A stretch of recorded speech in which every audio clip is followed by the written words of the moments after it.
sporazum u svakom slučaju je realnost, nije nikakva predaja. Sporazum je potpisan, mi ne znamo šta je potpisano. Mora se naći neko rješenje za tu situaciju, ovako ne funkcioniše i ne ide, ali mislim da se mi tu jako malo pitamo.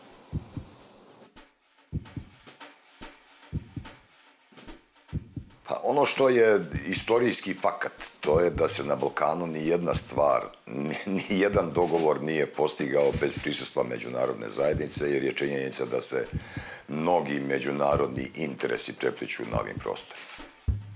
Nekome ne odgovara taj direktan dijalog koji ljudi koji su u sporu međusobno vjerovatno bi mogli da se dogovore kad bi oni odlučivali o svojoj sudbini.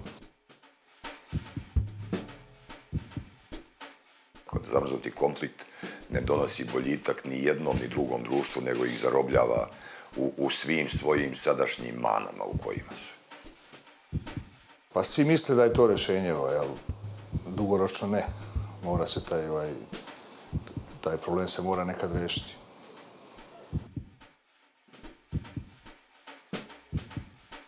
Ja nisam od onih koji mogu napraviti jasnu podelu Evropska unija i Kosovo, nego sam i Evropska unija i Kosovo.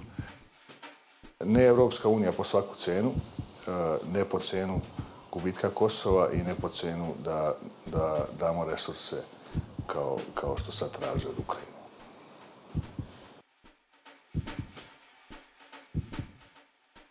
Ne bi trebali da budemo stalno mi nekakvi inovatori. Ne postoji primjer u svetu u kome je jedna država suverena, odrekla se dela svoje teritorije i tako sa obe ruke dala i dopustila tom delu teritorije stolicu Ujedinjenim nacijama. Verujem da postoje neki politički faktori u ovoj državi koji bi na to pristali, ali to niko ne sme javno da kaže, ali ja sam protiv toga.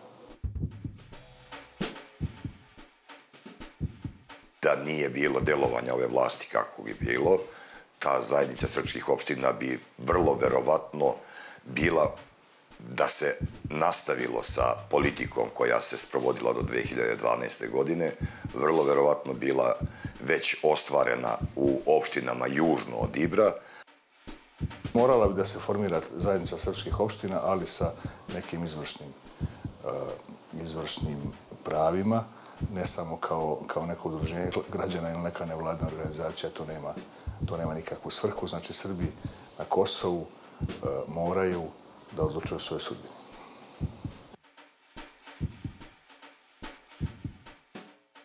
Referendum je svakako izuzetno demokratsko dostignuće, ali za referendum nije vreme, zato što mi u ovom trenutku nemamo nikakvo demokratsko dostignuće u kome bi referendumsko pitanje bilo vrlo jasno, sa vrlo jasnim ishodom i da bi od odluke na referendumskom pitanju mogla se donese neka kvalitetna odluka koja će biti sastavni deo državne politike Republike Srbije.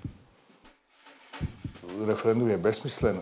Verujem da bi 99% ljudi u ovoj državi glasalo da je Kosovo deo Srbije, tako da to nema svrhu, to može da bude neka samo politička igrarija režima.